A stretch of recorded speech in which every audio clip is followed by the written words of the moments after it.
Well, you're the founder of G Adventures, an award-winning small group adventure travel company and pioneer of community tourism. Okay. Now, guys, think about what Bruce has been thinking for the last 90 days while we've been at home watching Netflix. Think about where his business has had to go through. So that's going to be interesting. In 1990, at age 22, now, Bruce, you don't, you don't look that old, by the way. So you've aged very well. At age 22, on 2 maxed out credit cards, Bruce started G Adventures. And it'd be great to know about that journey, designed to bridge the divide between backpacking and mainstream travel and connect travelers with local people in the countries they visit, right? So I think that there's this element of making the world a closer place. Today, G Adventures is the world's largest small group adventure travel company with 28 offices worldwide, hosting 200,000 travelers per year, offering 750 tours and travel to 100 countries across 7 continents. So, I mean, that's a great story over the last 30 years, where you've started and where you've gone. So with that, we're really excited to have you here. Again, and thank you again on behalf of Western Entrepreneurship and the Ivy Business School. It's a real pleasure to have you here. We're going to put the spotlight on you, as we do here in Zoom world. Your story sounds like it's right out of a movie, right? Can you maybe start off by retelling? I don't know what kind of movie, yeah.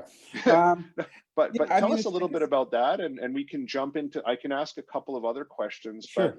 But just where it started. And Chantel was mentioning that social entrepreneurship is very attractive to many young people today. Mm-hmm. So maybe getting some insights on that.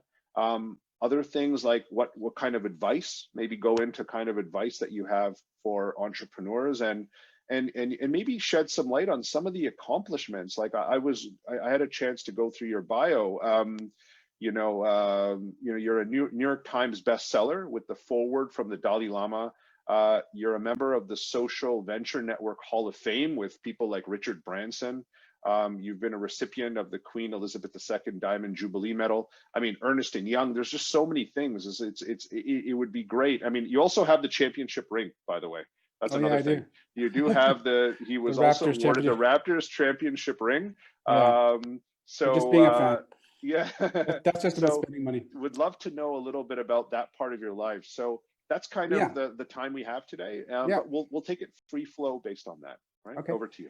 Yeah, I mean, in order to truly appreciate my story, I guess you have to understand when we started. So 1990, which I think a lot of your probably viewers weren't even born yet, was a very different time. And in our industry was just very different. How people research travel, how people decided to travel, how people consume travel before a digital world existed. It was just a very different, and so it's important to understand that before you understand I guess the significance of my story. So imagine a world before the internet, but before the fax machine was commonly used. But we used telexes to communicate. And so in those days, if someone wanted to travel and you wanted to research a destination or research where you wanted to go, and you wanted to see pictures or images of a place, you didn't have it in your phone, you didn't have a computer. So you had to go to the library, which is an extraordinary thing for people to think about today.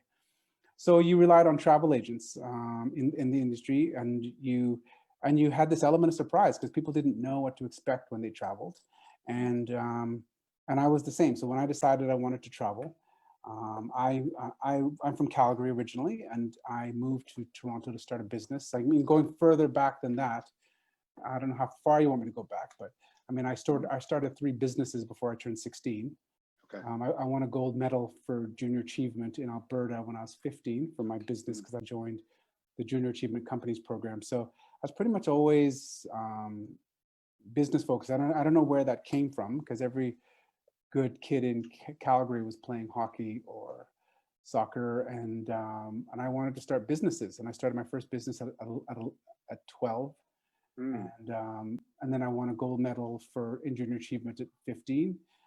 And that was my 3rd business. And so by the time I had started G Adventures at 22 and moved to Toronto, I kind of one day just said to my folks, I'm moving to Toronto and I'm going to start a business. And my parents thought I had joined a cult. They were definitely definitely afraid that, you know, I was moving to the city not knowing anyone, $800 in my pocket, and was just gonna, you know, start a business.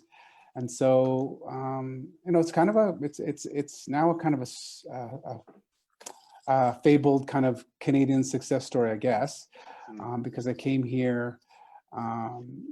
I was living in a garage apartment on top of on top of a garage, and just you know, and I was actually, when I came to Toronto, I thought I was going to start a record label. I mean, I thought I wanted to start. You know, I was determined to start something that I was passionate about and something I loved, and that's always kind of one of my first lessons to entrepreneurs, is always do something that you love, and be something that you're passionate about. Don't chase money. Don't chase, you know, you know, always chase your, you know, what you're passionate about. And music was what I was going to do when I came here, because Toronto was the kind of epicenter of music. You know, there was a huge change in music at that time, and people will never, people who weren't born there wouldn't understand, you know, the big change of 1990 when Nirvana, Guns N' Roses kind of changed that whole kind of music scene from, you know, kind of a corporate rock scene of the Van Halen kind of ilk, and to a more kind of less corporate rock. So my parents actually, so I had a bunch of friends who decided they were going to go traveling to Asia, and my parents secretly called them and said, you know, convince Bruce to go with you, and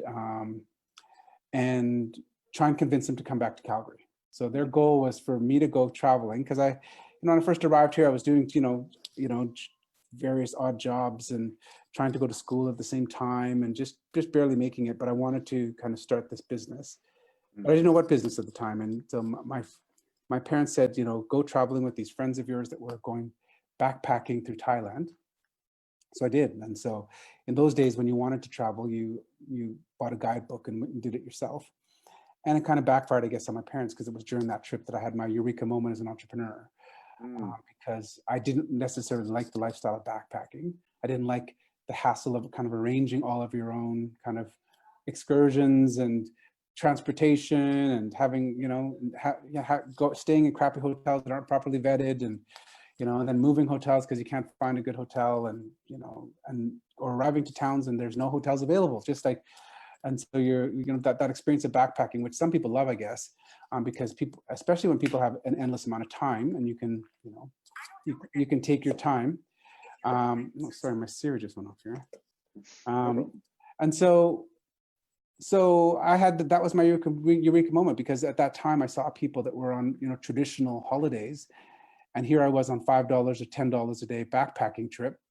And we were having two parallel universes. Like we were doing two parallel experiences as travelers. You know, they were staying in, you know, luxury resorts or compound resorts or coach tours or coming in by cruise ship. And I was like in the communities, like staying in family run accommodations, you know, taking, you know, local transportation everywhere. You know, eating in, you know, discovering small dive little restaurants and bars and different things, and realized that, you know, there was a space in the market between the mainstream traveler and the backpacker.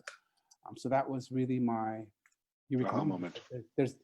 Because also when I was backpacking, you know, when you backpack back then, you'd meet a lot of other people, and everyone that I met was young professional people that were the same, that had disposable income, but were caught in this, you know, they didn't want to go on the, you know, the traditional coach tour, compound resort kind of holiday. And they didn't necessarily want to backpack, but they were backpacking. And there was, you know, like every good entrepreneurial story, you have your moment where you see that your space in the market, where you think you can, and my space was that gap between the mainstream traveler and the backpacker. Yeah. So, and that's really interesting. You know, when we started our journey for this virtual masterclass, we actually spent the first 2 weeks ideating on ideas. And one of the things that we do is we get people to do what we call ideation triggers, right? How to think of new ideas. And one of them is think about what you might have experienced when you travel, right? And see if you can bring it back to your market, you know, understanding geographies. So one question, I guess, on that, Bruce, for you is like, you know, for people, as you were talking, there was two elements of what you said. Number one was you decided to come from Calgary to Toronto. Okay, you decided to move. And the other thing is that you discovered your idea when you weren't actually in Canada itself, right? So tell us about, in today's world, in 2020, right? If there is somebody in Calgary right now, because we do have startups, we have founders in Calgary, we have people from all over Canada, right? People that are not from Toronto, right? And we think that, Toronto is kind of the, what are your thoughts and your insights now that you've gone through the journey, and we have 30 years later, there's new startup founders in the same markets that you were playing in. Tell us a little bit about that and what your advice might be. I mean, it's a very different world. I mean, it's a very different world for startups, and and the idea of an entrepreneur is a very defined role in society. So, and it's glamorized. It's glamorized. Like being an entrepreneur is a glamorous thing today. I mean, when I started, there wasn't 27-year-old billionaires, right? And so it's something that's attractive to people, and everyone has an idea of what an entrepreneur is, and it's also defined in many different categories. So I think it's, I mean, I think that if people who want to start their business, there's different ways in which you can start business. I mean, someone who owns a franchise or a Tim Hortons, or someone who owns a corner store or a restaurant, I mean, those are entrepreneurs. But someone who redefines industries or innovates or comes up with ideas is a very different type of entrepreneur. And there's that spectrum of entrepreneurs now, and people can fit into many different categories. And I think there's great opportunity. I mean, we live in a great country where, someone like myself can move from Calgary and just say, I want to start a business and become a global brand. And so, and today there's even more opportunities for entrepreneurs, for support, financing. Banks understand entrepreneurs better. Banks are trying to attract entrepreneurs. When I started, we couldn't get a bank to even give us an account, to open an account, because we had, it was just a very different kind of relationship. So I think there's a great opportunity for people who, and there's a whole incubator startup market. There's technology. There's so much free kind of social marketing available for entrepreneurs today. The financing side, as I said, with the bank support, even all the startup capital that's available for people. It's quite a different marketplace, and it's exciting. But I think but at the same time, people have to. I think entrepreneurs and individual people have to understand still what the common link between then and now is, that the purpose of why you want to become an entrepreneur, why your product or what you are going to do is going to, move the planet forward or make people's lives easier, or change people's lives in some way, or is it just, are you going to, just redo, think of, something that someone else has done and just do it better. I mean, there's just different types of entrepreneurs now. And so the opportunities are great, but you have to define where you want to be. You have to define your lane and what's the best, what's the best for your needs. Because I don't think everyone's an entrepreneur as they think they are. I think that's one thing that's very clear. But the opportunities are great for people, and there's tons of support for entrepreneurs today. There's tons of mentors and different programs and incubators and different things to help people. And there's no better time now when you're young as well to take risk. And so, Bruce, I'll ask you a couple of hard questions. You made a statement right now. You said not everyone is entrepreneurial, right? No. No. Let me correct that. Sure. Everyone can be entrepreneurial. Sure. I just don't think everyone's an entrepreneur. There's two different, very different things. Thinking entrepreneurial, you can be the CEO of FedEx or IBM, and you can be entrepreneurial in thinking. But being an entrepreneur is just very different. So just I thank you for clarifying that. My question to you is, in your journey now, because you've had 30 years of experience in building companies, what are some of the things that you think are essential right now? If you see the background that we have here for our program, we talk a lot about team execution and timing. Okay, and that's kind of the three things that I think are very important. What do you think are some of the skill sets that are necessary from your experience and your journey?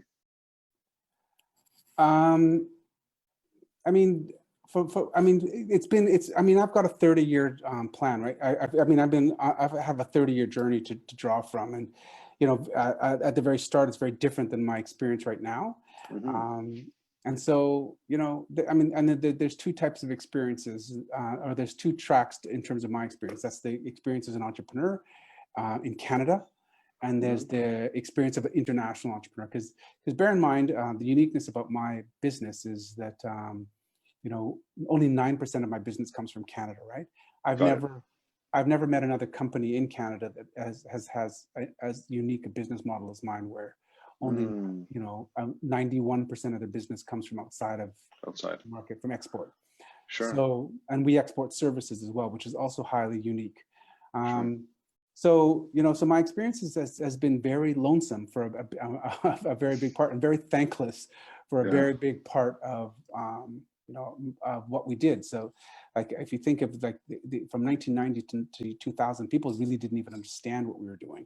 So it was all a labor of love. When we started talking about sustainability, and we started talking about social enterprise and microloans and starting small businesses and community projects way back in 1995, 96, people didn't equate tourism with impact, whether it be cultural, social, or environmental. Yes. So when I was starting to bring those things together, and the idea of ecotourism, and, you know, and then Al Gore kind of came along with sustainable and responsible tourism, all these other things, we were, you know, preaching these kind of values long before, but it was misunderstood. So, so my experience today is very different. I mean, I'm in many ways, I've kind of rode back a hero, because, you know, we're seen as pioneers of our industry, because, you know, what we do didn't exist before I existed, before we existed. And so, you know, we managed to put things in front of people before they thought about it. And so, but now it's a very different world. I mean, we're in an information age, and I can also say that the world's also changed in our favor. There's been opportunities throughout our 30 years, like with, you know, the internet and email changed everything for us in terms of the speed of business, the speed of communication. You know, prior to that, I was using fax machines and telexes. So the idea of having email, which is the mid 90s, 96, 97, was a huge, you know, evolution for us. And then the market changed, where people started to, you know, recycle at home, and sustainability and responsibly at home. That changed in our favor. And then social came, you know, around 2007, mobile came, and that also changed in our favor in terms of us being such an emotional brand and connecting with consumers.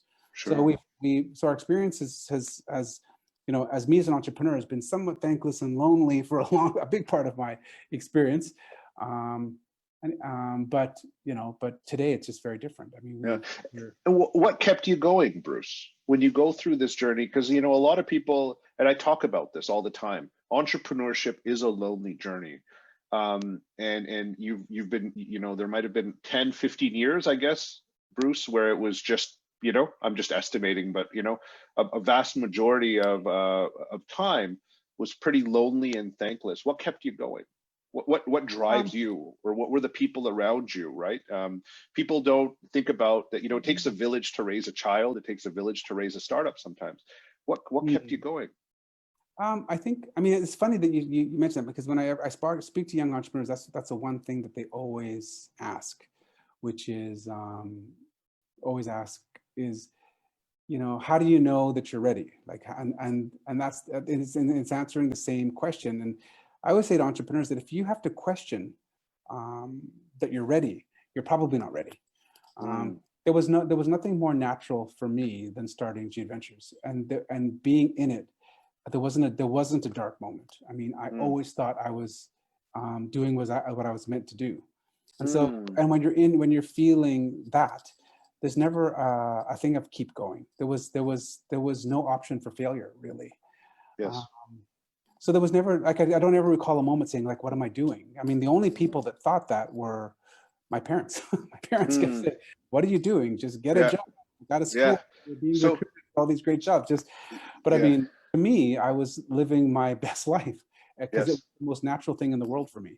Yes. There's never a moment where I thought I shouldn't be doing this, or why am I doing this, or could I be doing something different?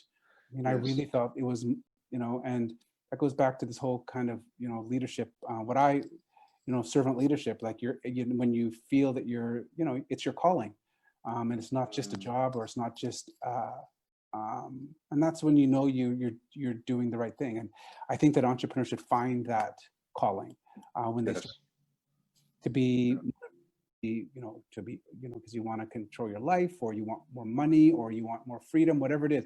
You can achieve all of that stuff, but it comes with a lot of hard work, and there's a lot of pre-work that needs to be done before you get into that. And it's all about, being passionate about what you do and finding your calling, finding what it is that you're meant to do. And I really believe, and in every step of 30 years, and I reevaluate this all the time, I really believe that in my job now and what I do, there's no one else that can do it. I mean, if I ever felt that someone could do my job, I tell my people this all the time. I actually said it yesterday I said, if I can find someone that can do my job better than me, I should leave. But I actually believe, and that's also a discipline as an entrepreneur, because I'm constantly pushing to grow and evolve. And I have to feel every waking moment that I'm the only person that can do this job. Yes. Yeah. And if we stay static and someone can eventually, come in and do my job better, then I'm not the best person for that job. So people would ask, I had a couple of calls with bankers yesterday, and they say, what keeps you kind of continually innovating and, launching new products all the time and doing new things. And it's that I constantly have to feel like I constantly want that feeling that I'm the only person that can lead this business. And if we stay static, there's probably 100 people, 1,000 people that can do it better than me. Sure, absolutely.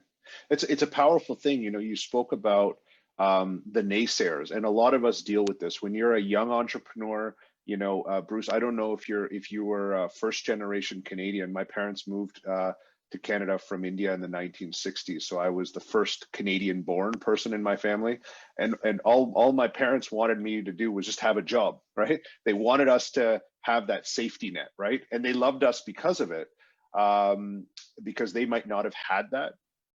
But the idea of finding your purpose, I think, is a very powerful concept when it comes to entrepreneurship, because we think about, there's the, spirituality and all the other things about finding your purpose.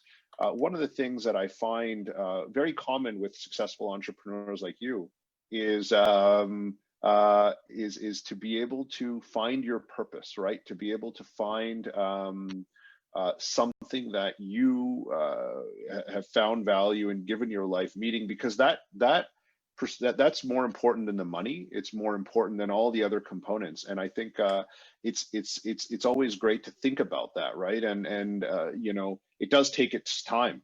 You're not going to find your purpose in a year or 2 or 3 years. It takes time for it all to happen. But it's great to hear kind of that journey that you've gone on. So tell us a little bit about G Adventures now. Now we've read about it, we've sent your details. Tell us what G Adventures actually does, because when you think about G Adventures, people all automatically think about, okay, this is like cool. It's a cool travel company, right? Yeah, sure. But you've done something way more, and just to add a quick point for you to think about is you have a higher purpose, Bruce.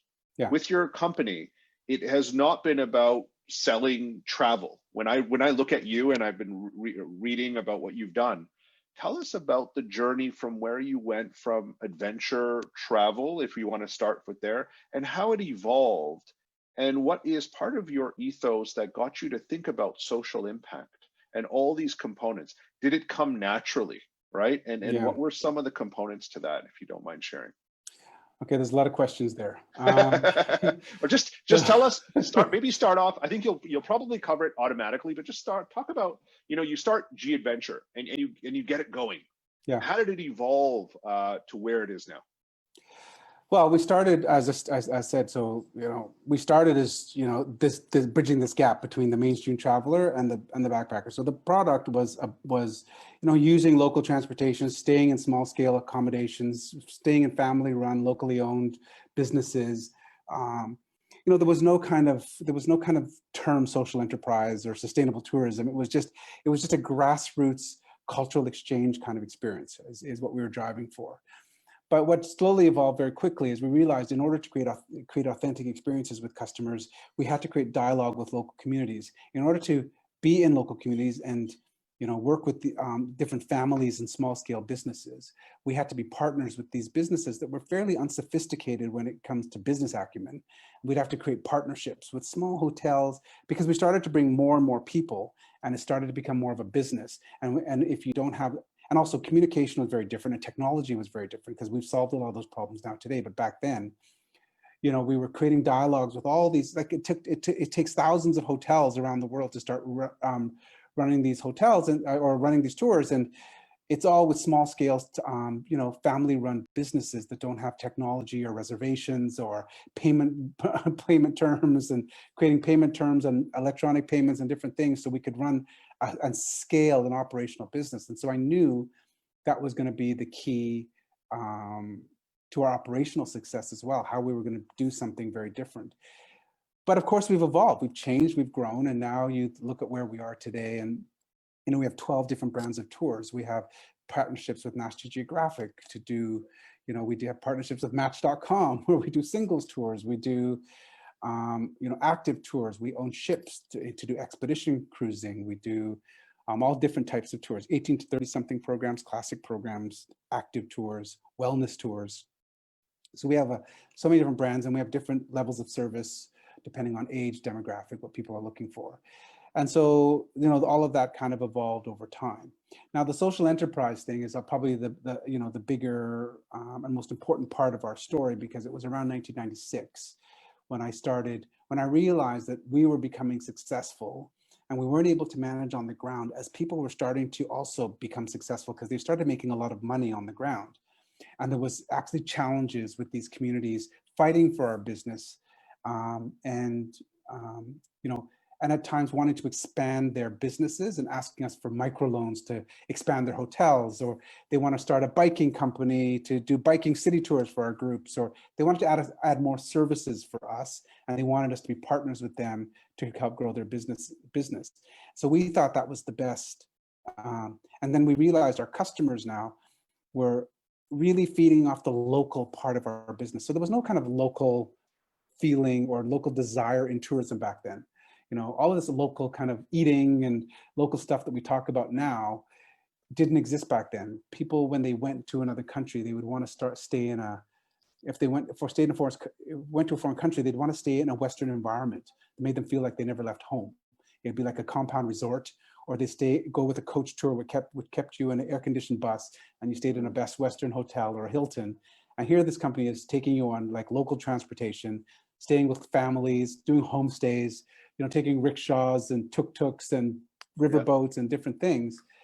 And so it had its challenges. Suddenly all of these small scale businesses were becoming successful as we grew, but they didn't know how to manage money. They didn't know how to manage business, but they wanted to grow and they wanted more. And it started to also create tension with our community. So we started to work with nonprofits, like at the beginning with the Ford Foundations,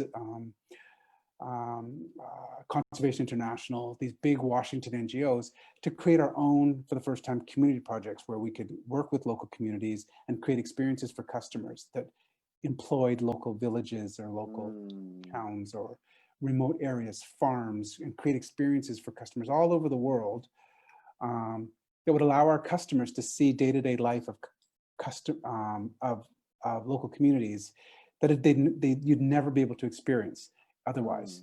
But that was the birth of the microloan, because we started loaning money and sending people down to help people start businesses.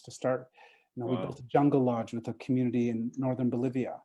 We started, there was a group in Guatemala once that were logging was the main form of revenue, and they weren't sustainably logging, so they were impoverished and coming to the UN and kind of the World Bank for money because they couldn't eat and survive. And we went in there and started a Spanish school with the women of the community and brought our customers there for Spanish lessons, homestay programs in Guatemala. And it was a whole kind of community project, but teaching them how to run a business, teaching communities how to form a board of directors, teaching them how to feed, tourists. Like we actually had to give them cooking lessons on how to cook an egg for breakfast, Wow. and how to make, and how to cook food that that Westerners could eat. And cleanliness, like the cleanliness issue of keeping things clean and just hygiene and all that training that went on. It took us beyond being a travel company now. And then we started our own foundation, of course, which was the Planetera Foundation in early 2000, to actually build community projects. And we suddenly then changed the game again. So if you see our most innovative moments when we started our own foundation and started going after, building, that was our next evolution for us as we redefined what tourism could be for customers, where it could have that transformational impact for people on the ground, just as well as travelers, because travel up until that point was just a one-way experience for customers, right? You pay money, and you travel with this privilege that I want this, I want, a thread count, I want 10 restaurants, I want Broadway shows, I want indoor zip lining, I want, carousels and roller coasters and go-kart tracks, whatever, to entertain me. It's all about amenities, and the destination became irrelevant, right? And we were at the apex of, when extreme poverty meets tourism, because people are buying holidays in the poorest countries in the world. I mean, the 40 poorest countries in the world, tourism is number 1 or 2 in terms of national revenue. So people are buying luxury holidays, but the communities are still impoverished. Yes. So we came in and said, when extreme poverty meets tourism, we can create wealth distribution. We can create, poverty alleviation through tourism.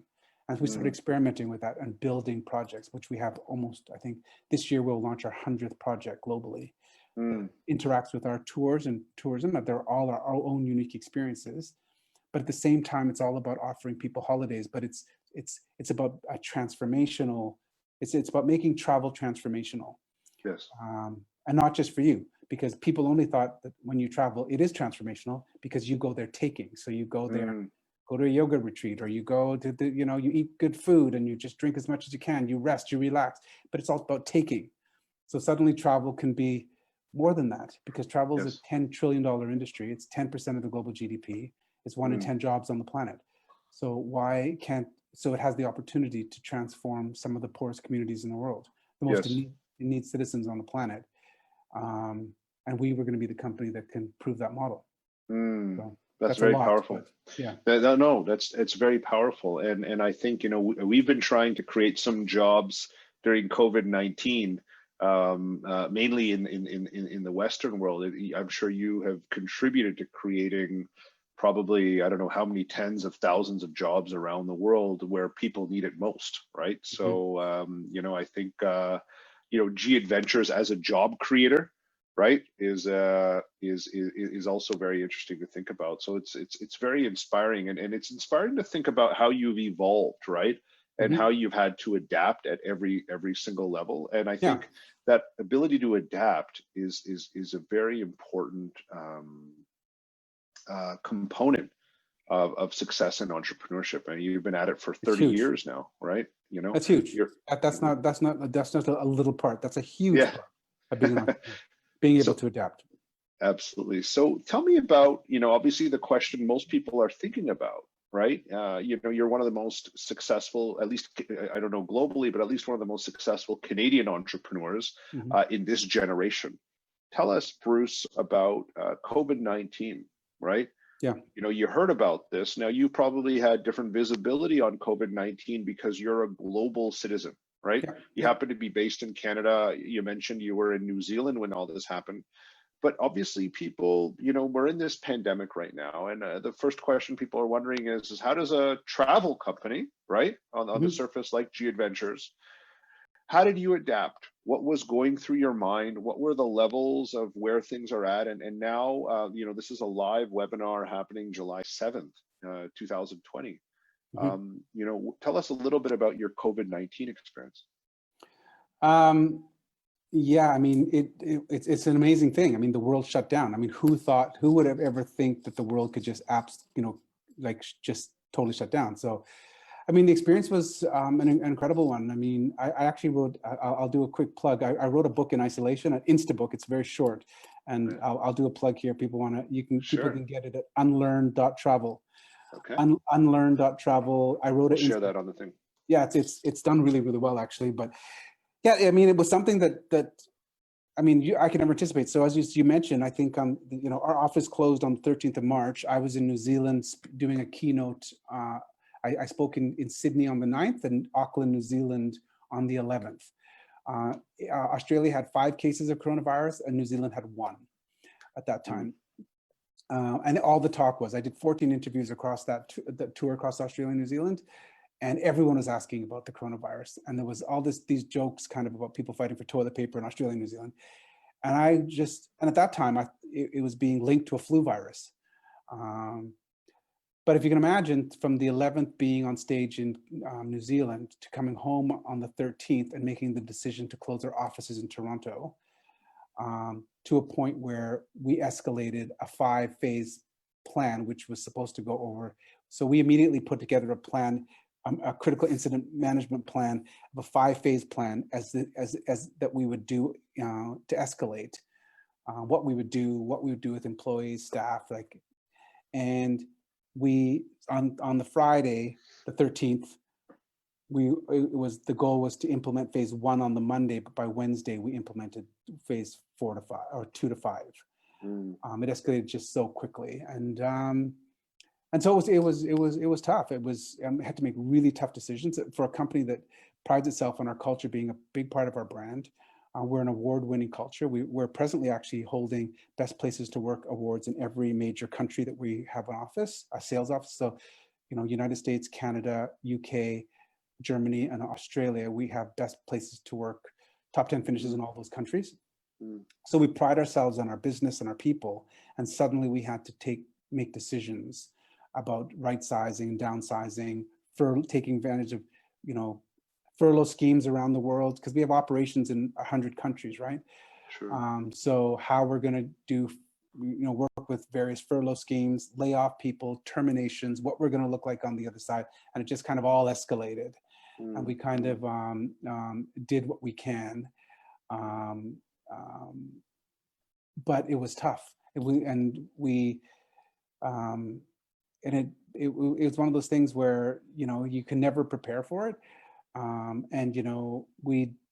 people did an amazing job, but the reason we did such an amazing job is because of great leadership from our team, decisive decisions, and handling it like it was, and we went into, survival mode. Suddenly, cash is king in terms of cash burn over the course of the next year. All of our partners around the world were suddenly, who we have deposits out, to this cash all over the place in, hundreds of countries, thousands of operators, because trips just came to a complete stop. But all that said, I mean, three months later, I mean, the world is shut down. Where, we've made some very tough decisions, and those tough decisions were mainly human decisions, people decisions, where we had to, for the first, as a company that values itself on its people and exporting services and doing incredible work on a global scale because of our people, when we had to make these decisions and had to look at positions as opposed to people, it was one of the hardest things I've had to do, I think, in 30 years, because the people became irrelevant all of a sudden, because we were in survival mode, and we had to, it was about preserving our heritage and our intellectual property and so on the other side of this, is keeping the right people to rebuild on the other side and restart. Because the entire travel industry went to zero. We're all at zero. It's I said in Unlearn, it's the greatest. It's the world's biggest startup at the moment. All of us in the travel industry are in this huge startup. Yes. Waiting for people to travel again. The entire industry is in hibernation. And after 3 months now, as I was telling you when we first connected on here before the audience came. For the first time in 3 months now, we see the other side of this, and we see great opportunities. So at the same time, as an entrepreneur, we pivot now, and whenever there's any great disruption, or where there's ever been any market downturn in history, great opportunities on the other side, and we can see that. We can see that now. So there's quite an exciting feeling in the air right now. G Adventures, all remotely, because the other thing that's horrible is we're not together. because we really feed off each other as a culture. So now we're all remote and doing it through technology, and that's posed its own challenges, but we've gotten quite good at that now 3 months in. And so so the word that you're saying is adapting. So now we can look forward, that we're still free falling with this pandemic. We haven't hit the bottom. Sometimes when you haven't hit bottom, it's hard to look up. But we can now, for the first time, see forward. We see great opportunity for us in so many areas of our business. I get the opportunity to be a startup after 30 years, completely restructure and reinvent my business, how I might not have been able to, being a 30-year-old company that was started from credit cards and built over 30 years from 0 to 2,500 employees, and where we hired people at different times for different reasons and put band-aids on problems. And we weren't, even though speed to market and being nimble as an organization was a prime driver for us, as a 30-year-old business that was built on bootstrapping, it has its own kind of operational and structural challenges. And now we have an opportunity to rethink and look and all of those things and unlearn everything that we've done, but take everything that we have learned and be a startup at 30 years old. It's pretty exciting for us. And everyone's super pumped of what we can be on the other side. And so this whole kind of this motto that people have during, we're all kind of receiving emails every day of everything we've ever bought. We get an email of how they're handling the COVID crisis. We really needed to know every kind of t-shirt company or company we registered for sending out emails about how they're handling the COVID crisis. Sure. And they all say the same thing: we're going to be stronger, stay together, we're going to work together, and all this stuff. But now we can actually see that. Yes. Outside of writing an email to our customers in the wake of the pandemic, we can actually see, and I can honestly say, we're going to be so much stronger on the other side of this as a business, and the opportunity is so great that that's where we are now. And I think that for the first time in a few months, there's a lot of exciting energy around the community, even though we're remote and we can't embrace and be together. But we're adapting. And I think we're doing a great job. And I think it's a really powerful thought process. We talk about entrepreneurs when the house is on fire, right? A good entrepreneur is not running out of the fire, the house that's on fire. He's close by, looking in, seeing wherever opportunities are, right? Yeah. So while the last 3, 4, 5 months, people have been, some people have taken some time off, right? And they're just chilling in their backyards, right? A lot of entrepreneurs have taken that opportunity to take that, one step back before you take those 2 steps forward with your business, right? And I think that there's obviously the travel industry was probably the hardest hit with COVID-19.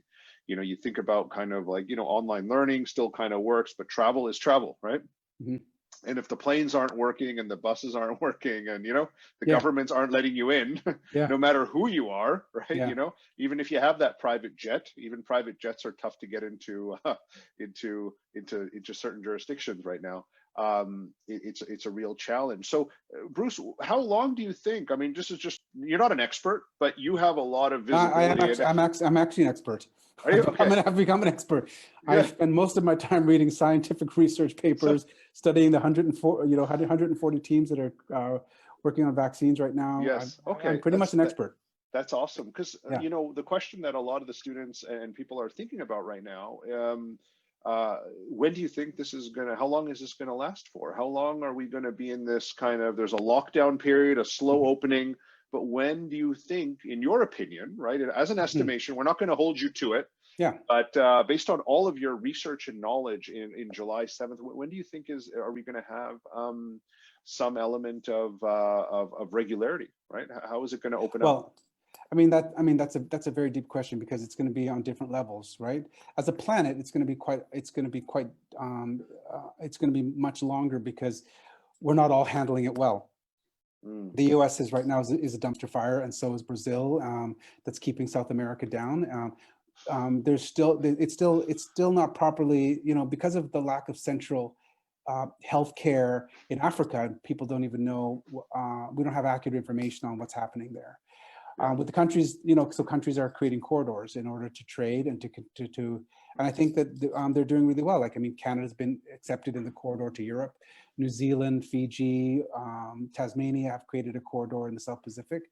Sure. I think the next step with those, probably in the next month's time, will be more corridors opening between countries, eliminating the quarantines. Like, that's very big for the UK to eliminate the need for people to be able to travel and not have to quarantine when they come home.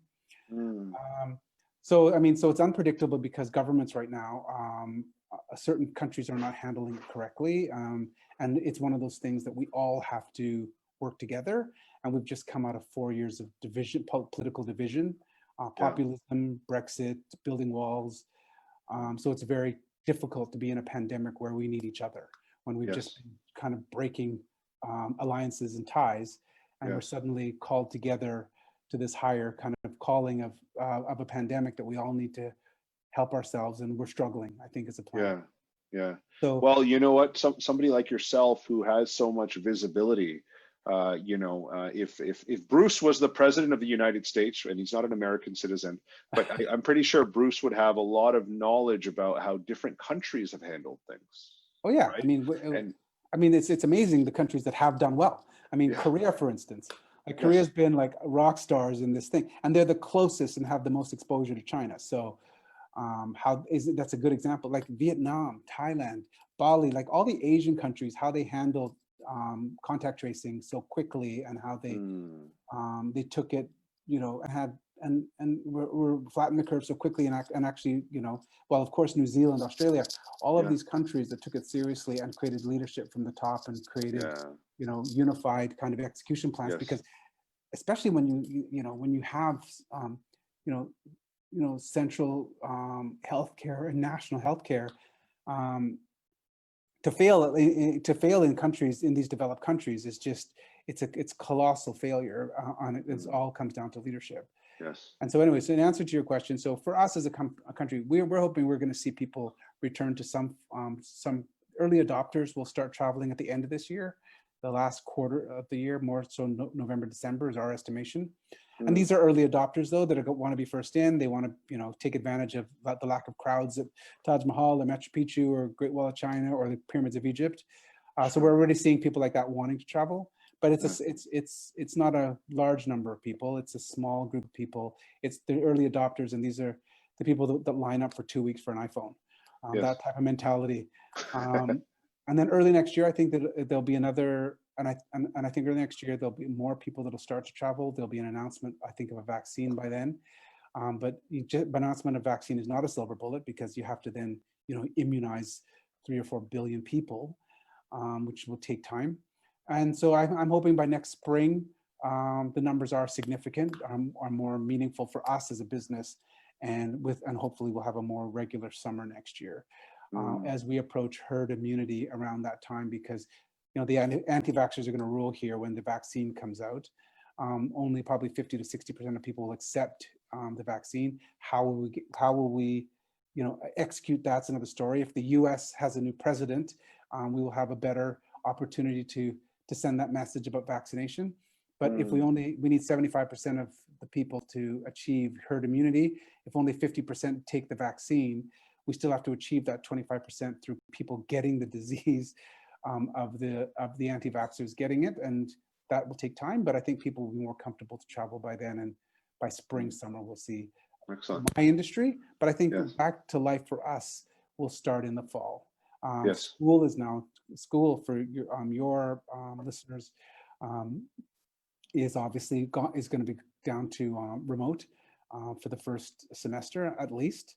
And I think that's going to be our life right now but I think Canada's doing an amazing job too. Like recently, like we've Ontario specifically, and then when you actually dissect the cases of, we unfortunately didn't handle the most vulnerable, because most of the deaths, a big part of our deaths are this ravaged kind of seniors in old folks' homes. Also, Quebec was almost 50% of the cases. So I think we've got things under control. And so I think we will be able to create a bubble and get back into normal life, in terms of reasonable normal life, that we'll be able to go into phase 3 soon. get into restaurant. Everyone, Yeah. it's interesting how what's important to everyone, right? Yeah. When America had their first phase one, for some reason, tattoo parlors was so It's open. Yeah. you Yeah. know, It's tattoo parlors and hair care and nails yeah. were seemed to be such important things to open because people were just dying without their rigorous tattoo schedules. Yeah. Well, I think it's interesting to get your insights on the timing. Now, does G Adventure, when you think about bubbles, I'm in a Canadian bubble right now. Does G Adventures have adventure stuff that you do in Canada specifically for people that are in specific bubbles, I guess, right? Because Canada's We a do. big I mean, place, right? we do have programs in Australia and United States and Canada. It's not geared towards domestic travel though. It's I more mean, about we did look into the possibility of doing domestic travel and what we could do if we could have any impact in that market, and that just becomes a completely different, because when people travel domestically, it now becomes 3-day weekends, sure. 5-day trips. We can't really create our brand around that. We could completely reinvent the company and certainly put out for cash grab type programs, but I don't think we could do it meaningfully.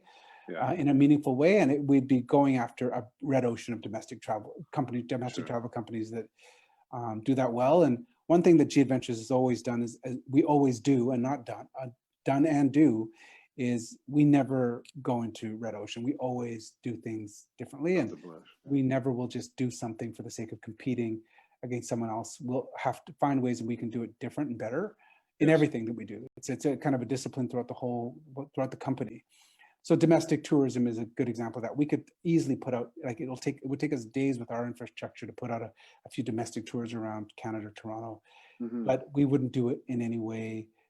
It wouldn't be meaningful to us. It wouldn't be that big of a deal for us cash-wise, for us as a business, for the volume, because of the size of our business. And there's great companies that do it now, that do it well, and it's their passion. And I don't believe that. And those day trips and weekend trips are like $100 trips. And yeah, I mean, I don't think we work very hard on our brand, and I don't think people should experience our brand for $100. I mean, I really believe that we work hard on creating a brand experience for customers, and we can't do it meaningfully in a 3-day or 4-day weekend. Yeah, interesting. We should answer some of these questions. There's a ton of questions. Yeah. Let's jump into some more of them. Let's focus on. There's one about. I know Chantel has brought this up. Do you still exercise ideation for possible ventures outside of travel?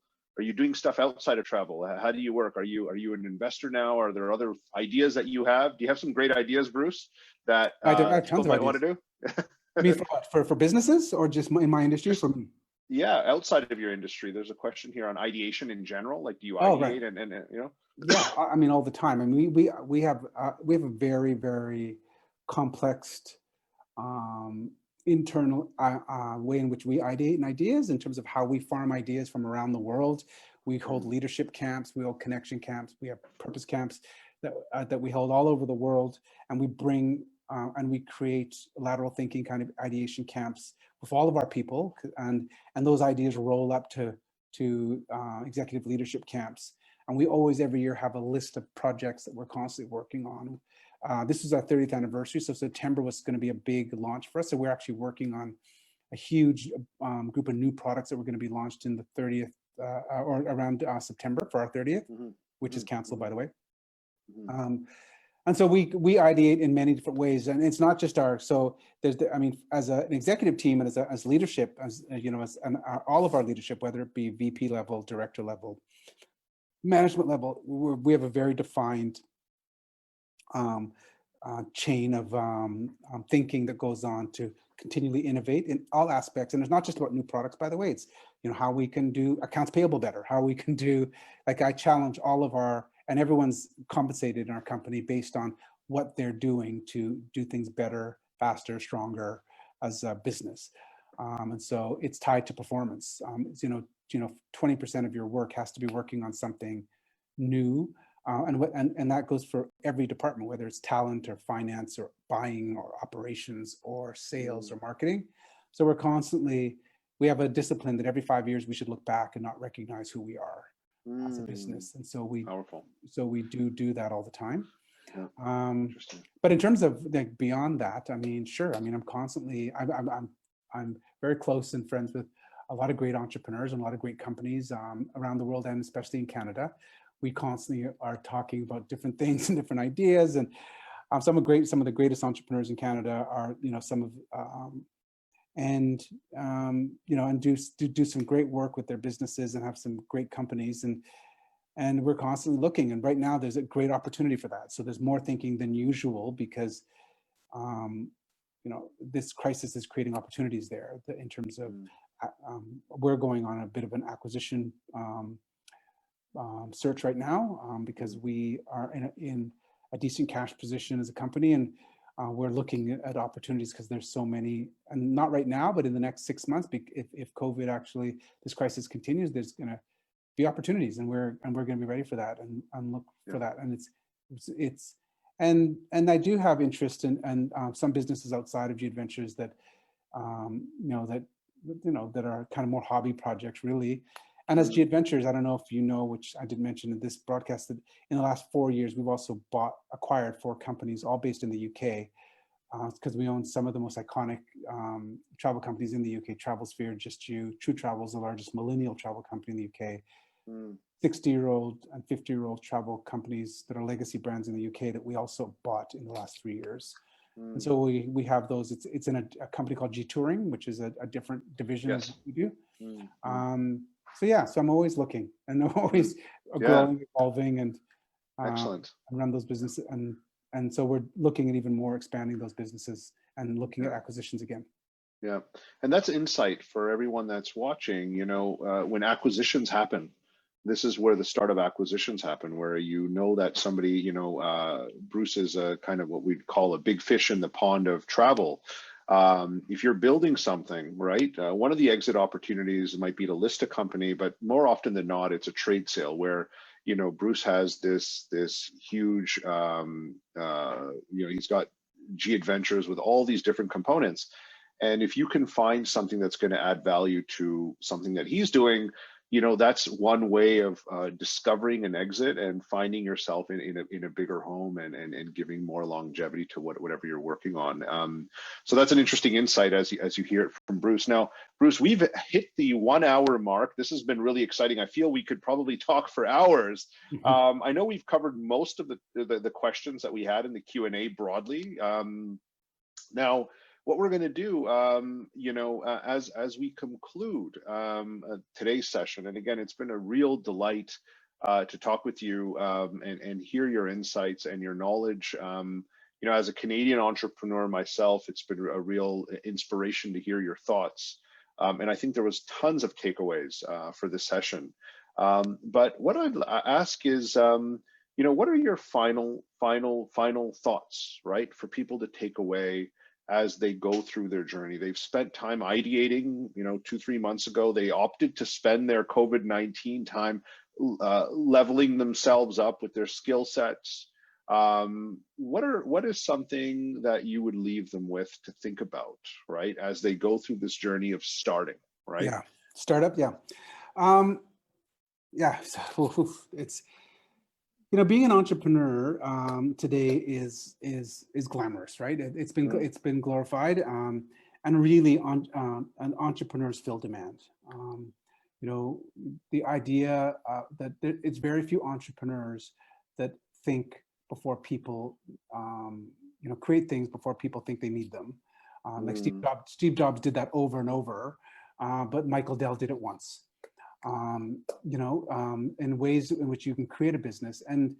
But there's many ways in which we define entrepreneurs. And I think that when you decide you want to be an entrepreneur, it seems like everyone wants to be an entrepreneur today. And not everyone is an entrepreneur, but everyone can be entrepreneurial is what I always say, in the way you think. With your ability to, but to take your ideas and make them real in the world takes an unnatural level of confidence when you're putting ideas about what people have never thought of before. So I'm constantly pushing my people. My people are useless to me if they regurgitate what we know. I need them to tell me what we don't know. Yeah. And if you're that type of person who's constantly trying to find what we don't know or what you don't know, and putting yourself in an environment and creating, in order to find what you don't know, you have to be inspired by a broad range of things. Art, music, food, wine, beautiful things inspire people to, you can't just be focused on just one thing, because you start regurgitating the same thing. And that's why I don't think people should be workaholics. I don't ever promote people to work till 10 at night every night for me, because I need you to be inspired outside of work to do your best work in work. And I need you to get to a place where, and you have to be inspired by beautiful things away. And that's equally important to me, because if you work all the time, you'll just regurgitate what you know, and that's useless. And that's useless to me. Yes. So I put that out to entrepreneurs that want to start up, and defining who you are and why you want to be an entrepreneur and what type of entrepreneur you are. Like, are you prepared to push yourself to that point, or are you trying to reinvent an industry that already exists, like Michael Dell did? He didn't invent the computer. Home Depot didn't invent the box shop. They just found a better way in which to do it, and they redefined an industry that existed. That's a totally different type of innovation. But so you have to find which is your lane, because not everyone can be everything. We can't all be Batman, right? If the world was full of Batmans, it'd be super inefficient. Like, we need Robins. Like, Robin is super important. Yeah. And that and Alfreds. Yeah. Yeah, and that leadership is so hard for people when they're pushed to being, where they want to see themselves as an entrepreneur. As I said earlier in this discussion, you can own a corner store or a restaurant or a franchise, a Tim Hortons franchise or whatever, a franchise, and you're an entrepreneur. That's an entrepreneur. And if that's where you want to be, and just you want to control your destiny, you want to work your own hours, you want to manage people, you want to manage, that's great. Just embrace that, but define it in that way, because there's such a wide spectrum of what defines an entrepreneur today. So all of those people, it should feel like the most natural thing in the world. If you have doubt, if you're worried, the most asked question I get is, how do I know it's the right time? Or how do I know, if you have any doubt, it's not the right time. Rethink, re-strategize, find your calling, find the right motivation. Don't be motivated by money or freedom or working less or whatever, not having to work for someone else. All of that stuff will come, but there's so much hard work and there's so many mountains to climb before you get there. You have to be motivated by that purpose of why what you're going to do is going to, make people's lives better, or it's going to transform lives, or it's going to change the world, whatever it is. Or you're going to go a completely different path, and you're going to, chase your own dreams of having your own business, controlling your own destiny, being self-employed, but also, and after all of that, there's a whole group of people that are entrepreneurial, that'll go down the path of traditional business. And you can work at IBM, you can work at Starbucks, or you can work these great companies who have great entrepreneurs working for them, that work in those. The leaders of those businesses, like, are fantastic. And they're entrepreneurial in their thinking, and there's nothing wrong with that. But someone like Reed Hastings, who created Netflix, that type of entrepreneur is a once in a generation. These are generational entrepreneurs like Elon Musk, that create things before people think of them and put things in front of people before they think of them. You have to decide where's your lane and stay in your lane. Yes. And that's because people just have this thing about wanting to be an entrepreneur, but they don't know where or how, and they have to define the very basics before they embark on that path. And I always say, if you love what you do, you'll never work a day in your life, and you should feel that. I feel like I've never worked a day in my life. I started my business in 2022, but so I've not really worked very much. But it shouldn't feel like work. If you're one of those entrepreneurs that's trying to find work-life balance, like if you have to just separate things between your life and your work, and that's a constant struggle for you, you're doing the wrong thing. Integrity is about integration of the mind and the brain, and you shouldn't have to separate those two things. So search that, find your calling. There's a great book that was written in 1974, I think, by Richard Greenleaf. I think it's called Servant Leadership. Servant Leadership is one of my favorite books. Combine that with Tribal Leadership, which came more recently. But Servant Leadership is about finding your calling and finding And of course, that often gets put towards, religious or nonprofit work or following. But when you think about what's happening in the world today, the people that are changing the world are people like Bill Gates, Warren Buffett, Ted Turner, Jeff Bezos. It's no longer nonprofits. People in the future, it's not going to be UNICEF and the Red Cross or Amnesty International that changes the world. It's private sector businesses and entrepreneurs. Yes. So that whole idea of finding your calling becomes more relevant for entrepreneurs than ever before. Yeah. So powerful. That was deep. Thank you, Bruce. I mean, I'm not going to add another question to that because I think you just nailed it. And as you were talking, we live in a world where there's a lot of divisiveness happening in the world. And as you were talking, things that matter today when you think about diversity, right? Yeah. Part of your success is how you've embraced diversity, right? Oh, God, yeah. You're a global founder. You're not just stuck in the Forest Hill rich part of Toronto and thinking that, that's kind of where the bubble is. You've looked at the world, you've embraced diversity, which I think is so important right now. Diverse thinking. Those are two different things too, by the way. Absolutely. Yeah. Embrace diversity, giving people an opportunity and your teammates to have inspirational opportunities and diverse thinking, right? Mm-hmm. And I think in today's world, when we think about all the challenges and the protests that are happening around the world, it's conversations like this that are really powerful because, if we adopt the idea of learning from everybody, right? And if we adopt that everyone should have a voice, suddenly I think that, we talk about making the world a better place, but it starts with this idea of sharing the voice and communicating, embracing diversity, thinking globally, right? Not just your friends in Toronto or Ontario or Canada, but there is a relationship that you have with people from around the world. And how do we adopt that for the greater good of mankind?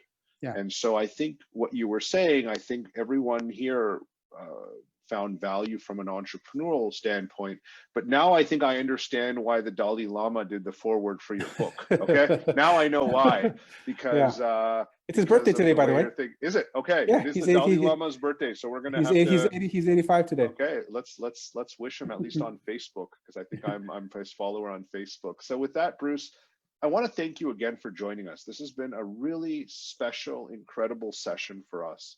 A rare opportunity to get in the mind of a Canadian iconic entrepreneur. So I thank you, right? Thank you. Look forward to meeting you again courtside at the Raptors games again. Yes, I didn't see you wearing your ring, because I know the it's such a hassle.